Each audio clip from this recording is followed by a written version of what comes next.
यांच्यावर अत्याचार करणाऱ्यांची शिक्षा कमी करण्याचा निर्णय गुजरात सरकारने घेतला होता। त्या निर्णयाविरोधात बिल्किस बानो यांनी सर्वोच्च न्यायालयात धाव घेतली होती। तसंच काही जनहित याचिकाही दाखल करण्यात आल्या होत्या। त्यावर थोड्याच वेळात सुप्रीम कोर्ट निर्णय देणार आहे।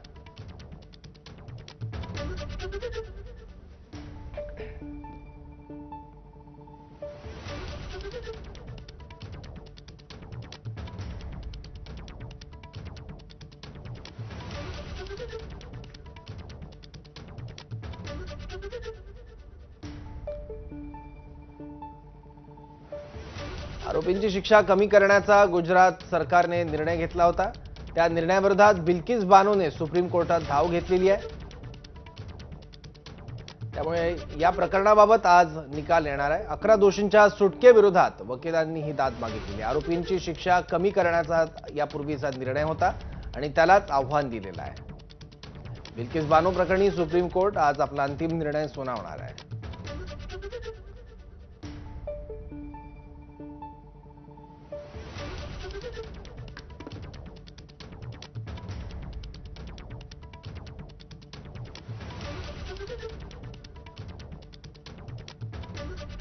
आणि या संदर्भातली सुनावणी आता सर्वोच्च न्यायालयात सुरू झालेली आहे। जस्टिस नागरत्न हे आता सुनावणी घेत आहेत। भविष्यात अशा कुठल्या प्रकारचा गुन्हा अपराध होऊ नये म्हणून शिक्षा सुनावली जाते, असे सगळे मुद्दे आता कोर्टात चर्चिले जात आहेत।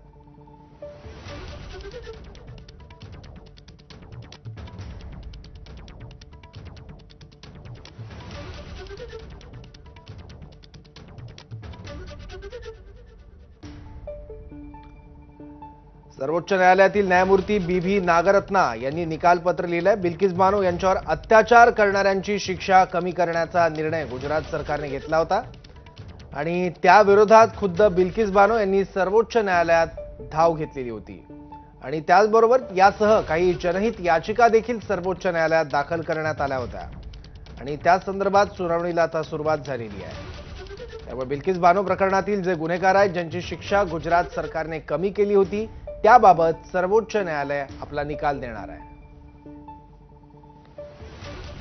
बिल्किस बानोची याचिका सुनावणीसाठी स्वीकारण्यात आलेली आहे। यावेळची मोठी अपडेट, बिल्किस बानोची याचिका आता सुनावणीसाठी सर्वोच्च न्यायालयाने स्वीकारलेली आहे।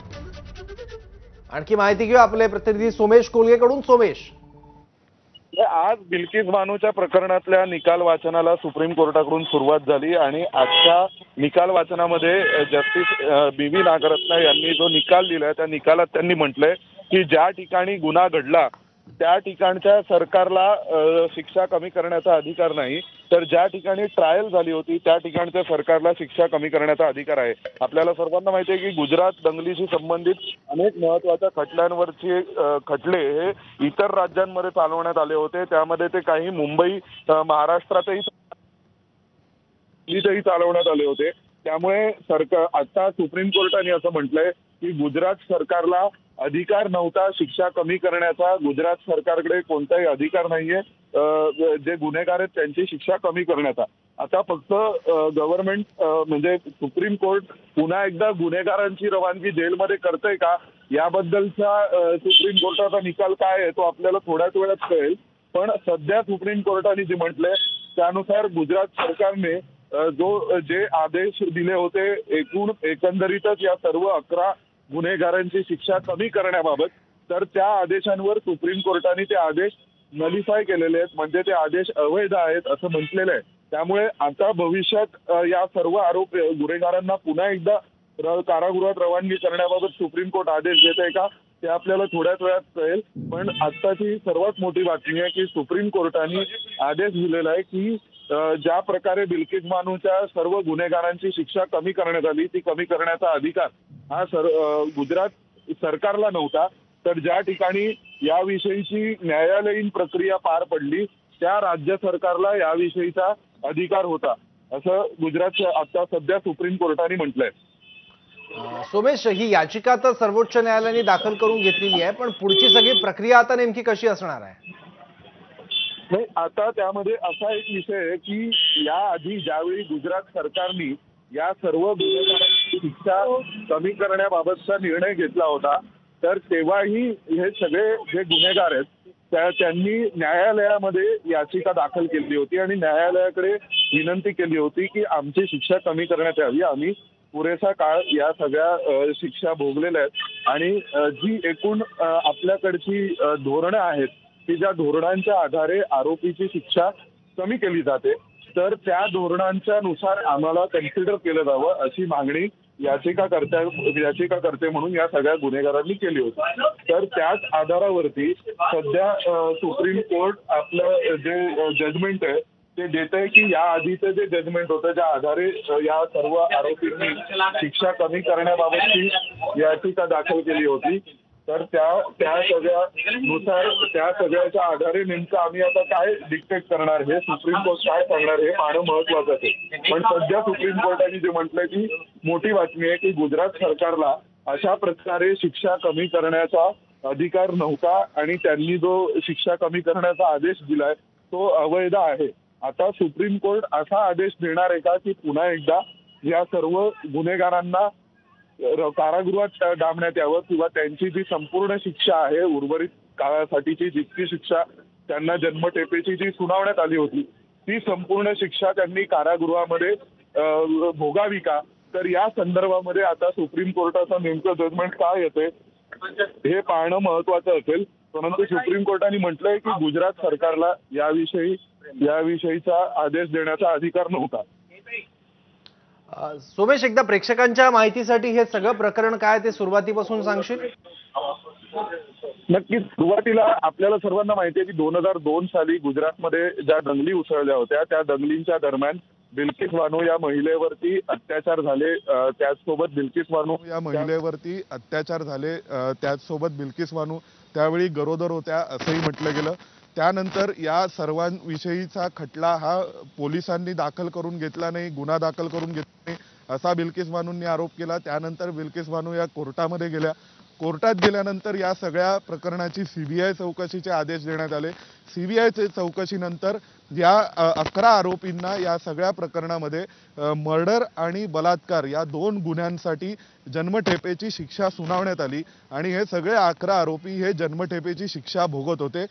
परंतु आपल्याला सर्वांना माहिती आहे की त्यावेळी गुजरात सरकारवर अनेक आरोप करण्यात आले होते 2002च्या दंगलींनंतर आणि बरेचसे खटले हे गुजरातमध्ये न चालवता इतर राज्यांमध्ये चालवले जावेत.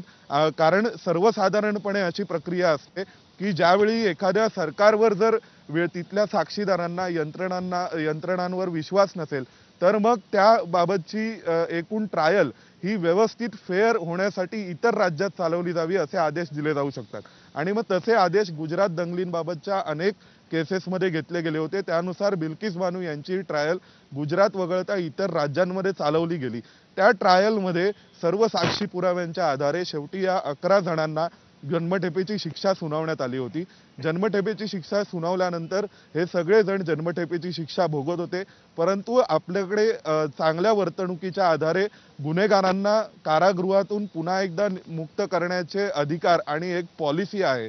त्या पॉलिसी अंतर्गत या सर्व गुन्हेगारांनी पुन्हा एकदा न्यायालयाकडे धाव घेतली आणि आम्हाला आमची शिक्षा कमी करावी आणि आम्ही चांगल्या वर्तणुकीच्या आधारे आम्हाला पुन्हा एकदा बाहेर सोडण्यात यावं, व्यवस्थित जीवन जगण्यासाठी आम्ही पुन्हा एकदा आमच्या जीवनाची सुरुवात करू इच्छितो असं या गुन्हेगारांनी कोर्टाला म्हटलं. त्यानंतर मग कोर्ट देश याविषयीची जी पॉलिसी आहे त्यानुसार सरकारने कन्सिडर करावं यांचं म्हणणं असे होते.